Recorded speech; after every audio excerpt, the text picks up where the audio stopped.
Hello friends, welcome back to Aliya port. आज का हमारा टॉपिक है 2D close packing. So first of all, close packing क्या होती है?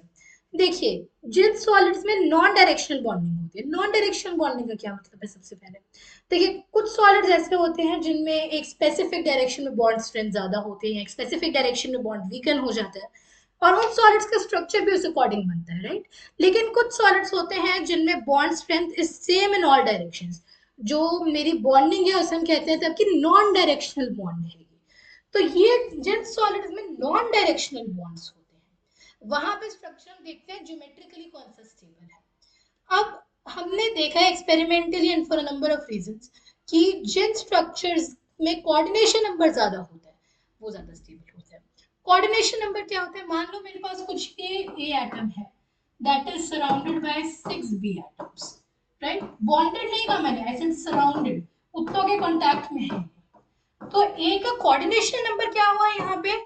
6। कोऑर्डिनेशन नंबर क्या है यहाँ पे कि कितने एटम से एक एटम सराउंडेड है, उसे हम कहते हैं उस एटम का कोऑर्डिनेशन नंबर। जितना हाई कोऑर्डिनेशन नंबर होगा उतना ज्यादा स्टेबल आपका कंपाउंड होगा। NaCl अगर हम एग्जांपल लें तो NaCl का कोऑर्डिनेशन नंबर होता है 6। ए की जगह Na रख दो, बी की जगह Cl रख दो, या आप उल्टा भी कर सकते हो, that is not the point. तो एनीवेज, हमने ये देखा है मतलब ज्यादा कोऑर्डिनेशन नंबर पे ज्यादा स्टेबल कंपाउंड होगा, राइट? तो क्लोज पैकिंग का क्या मतलब है कि जो हमको जगह दी हुई है उसे हम बेस्ट तरीके से सबसे ज्यादा एफिशिएंटली यूज करें, राइट? कि उस जगह में जितने एटम्स, मॉलिक्यूल्स, आयंस, जो भी एंटिटीज है, उनको कितने ज्यादा हम उतनी ही जगह में फिट कर सकते हैं। जैसे मान लो ये मेरे पास कुछ एंक्लोजर है, मैंने इसमें रख दिए, कितने खुले खुले मैंने 9 रख दिए। लेकिन अगर यही मैं जगह के साथ थोड़ी लिबर्टी लूं तो फिर मैं काफी सारे भर सकती हूँ, या उतने ही साइज के हैं। इसमें एक assumption जरूरी है, जो भी एटम्स की बात करेंगे हम मान रहे हैं they are identical spheres of the same radius. Identical spheres है, identical refers to the fact in the same mass है, सेम रेडियस है, राइट? क्योंकि हम यहाँ इसको हम देखिए 1 डायमेंशन में भी देख सकते हैं, 2 डायमेंशन में भी देख सकते हैं, 3 डायमेंशन में भी देख सकते हैं। 2 डायमेंशन में भी will refer to it as a circle, 3 dimension में एज अ स्फीयर। एनीवेज, तो यहाँ पे मतलब आप जितना उतनी ही जगह में जितने ज्यादा घुसा सकते हो, जितने ज्यादा घुसा सकते हो, अगर मैक्सिमम घुसा दे तो हम कहते हैं क्लोज पैकिंग है। तो क्लोज पैकिंग में हम कहते हैं सबसे ज्यादा एफिशिएंटली हमने जगह भरी है, right? So close packing as I mention 1 dimensional, 2 dimensional, 3 dimensional. आज हम बात करने वाले हैं 2 डायमेंशनल की। 2 डायमेंशनल भी दो तरीकों से हो सकती है। एक होती है आपकी स्क्वायर पैकिंग और एक होती है आपकी हेक्सागोनल पैकिंग। तो दोनों को डिस्कस करते हैं, स्टार्टिंग विद स्क्वायर।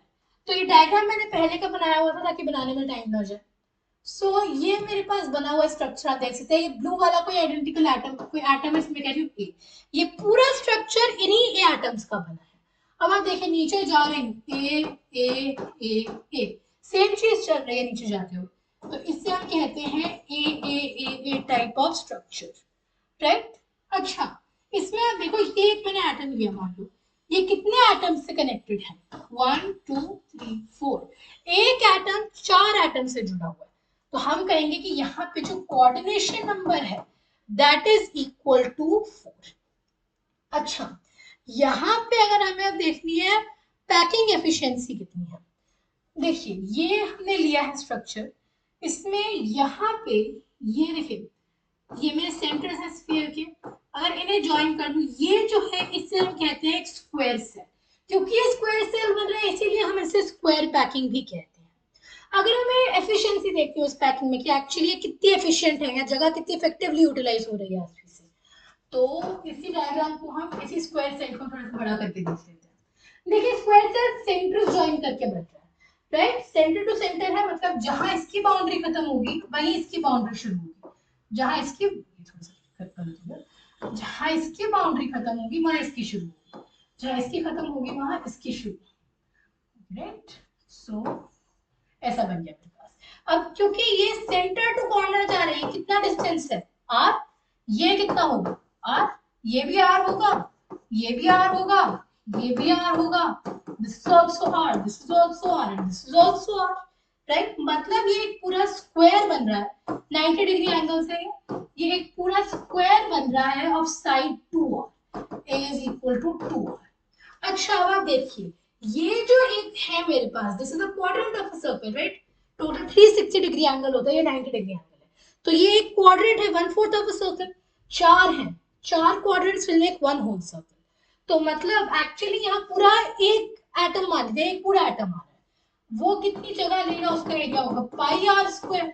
और ये जो मेरा सेल है इसका एरिया कितना है, साइन का स्क्वायर मतलब 2r का square, that is equal to pi by 4। तो परसेंटेज एफिशिएंसी कितनी होगी, पाई बाय 4 इंटू 100%, जो आप देखेंगे ये आएगा 78% के आसपास। तो जो मेरा 2D close square close packing होती है, 2 डायमेंशन वाली जो होती है, उसकी एफिशिएंसी होती है, मेरी पैकिंग एफिशिएंसी 78%, राइट। अच्छा, तो स्क्वायर पैकिंग बारे में क्या क्या चीजें याद रखनी है, इसे ए टाइप ऑफ पैकिंग भी कहते हैं, इसमें कोऑर्डिनेशन नंबर 4 रहता है, and the packing efficiency is 78%, right. ये जो हमने एरिया बनाया है इसे हम कहते हैं स्क्वायर सेल, इसकी वजह से हम स्क्वायर पैकिंग भी कहते हैं। अच्छा, ये तो हो गया आपका square packing. Then you have hexagonal packing. Once again मैंने स्ट्रक्चर पहले का बनाया हुआ लिया हुआ। अच्छा, यहाँ पे आप देखो, ये मेरा ए है, लेकिन अच्छा फर्क क्या है, वो बिल्कुल रो के नीचे रो के नीचे रो जा रही थी, that was something like this. ये जो मेरा है दिस इज दिस, राइट। तो इसके नीचे ये है, फिर ये है, डिफरेंस ये है। अच्छा, सो ये ए है, ये अलग आ गया, दिस इज बी। उसके नीचे नीचे वाला ए था, इसके नीचे नीचे वाला बी है, तो इससे हम A B type of packing भी कहते हैं। अच्छा, यहाँ पे एक एटम कितनों से जुड़ा हुआ, 1 2 3 4 5 6, तो यहाँ पे एक एटम 6 एटम से जुड़ा हुआ है, 6 एटम्स के टच में है। सो यहाँ पे जो कोऑर्डिनेशन नंबर है that will be equal to 6। अच्छा, ये जो मेरा है, अगर मेरे को इस पे सेल बनाना, इसमें अगर हम सेंटर्स ज्वाइन करें तो ये एक हेक्सागोनल सेल बन रहा है, ये एक हेक्सागोनल सेल बन रहा है। क्योंकि हेक्सागोनल सेल बन रहा है इसीलिए हम इसे हेक्सागोनल पैकिंग भी कहते हैं। इस सेल की अगर हम पैकिंग एफिशिएंसी देखें तो क्या है, मेरे पास एक हेक्सागन है, राइट, 2 3 4 5 6, एक हेक्सागन है मेरे पास, और यहाँ बीच में ये पूरा एक एटम के सेंटर में ये पूरा जुड़ा। इसकी साइड कितनी है आप देखो, ये एक पूरा, इसकी साइड कितनी है, ये आर है, यहाँ पे एक एटम आ रहा है ना, और ये एटम पूरे जुड़े हुए हैं, तो ये डिस्टेंस आर होगा। इस डायग्राम में देखो, यहाँ तक है ना, ये डिस्टेंस आर है और फिर ये डिस्टेंस आर है, so this will be a total of 2r। तो ये जो है this is equal to r। ये डिस्टेंस कितना है, r यहाँ और r यहाँ, ये भी टोटल कितना बना, 2r। अच्छा, यहाँ पे जो मेरे एटम्स है वो कैसे हैं, ऐसे जा रहे हैं, राइट। जहां वन सेकंड, जहां एक की बाउंड्री खत्म वहां दूसरे की बाउंड्री शुरू। अच्छा, ये देखिए, एक हेक्सागन में एंगल कितना होता है, ये एक रेगुलर हेक्सागन है जिसकी हर साइड 2r के बराबर है। एक रेगुलर हेक्सागन में एंगल कितना होता है, n-2 बाय n इंटू 180, मतलब 4 इंटू 180 हुआ 720 बाय 6 हुआ 120 डिग्री, राइट। मतलब ये जो एंगल है this is equal to 120 degree, ये और pretty much ये जो भी एंगल है यहाँ that is equal to 120 degree. अब 120 डिग्री ये एंगल है, 360 का पूरा स्फीयर होता है, मतलब this is 1/3 of a circle, right. This is 1/3 of a circle, और ऐसे 6 पार्ट्स है मेरे पास, तो मतलब 2 सर्कल्स तो यही बन गए, एक यहाँ बीच में था, तो मेरे 3 सर्कल्स बन गए। तो ऑक्यूपाइड एरिया कितना है, 3 into pi r square, right. अच्छा, अब यहाँ पे इस हेक्सागन का एरिया कितना है, 6 ट्राइंगल्स हैं, ईच ऑफ साइड 2r की साइड के 6 ट्राइंगल्स हैं, तो √3a² हमको पता है, √3 इंटू 4r² 4 इंटू 6, ये कितना बना, 6√3r²। अच्छा, पैकिंग एफिशिएंसी कितनी हुई, 3 pi r square upon 6√3r², which is equal to pi upon 2√3। जब मैं इसे इंटू 100% करके देखती हूँ कितना बना, तो ये आएगा रफली इक्वल टू 90%, राइट। मतलब जो मेरी हेक्सागोनल क्लोज पैकिंग होती है उसमें मेरी जो एफिशिएंसी है दैट इज इक्वल टू 90%। तो एज यू कैन सी जो मेरी हेक्सागोनल पैकिंग है that is much more efficient then square packing जिसकी एफिशिएंसी सिर्फ 78%, राइट। तो ये थे हमारे दो 2D पैकिंग के फॉर्म्स।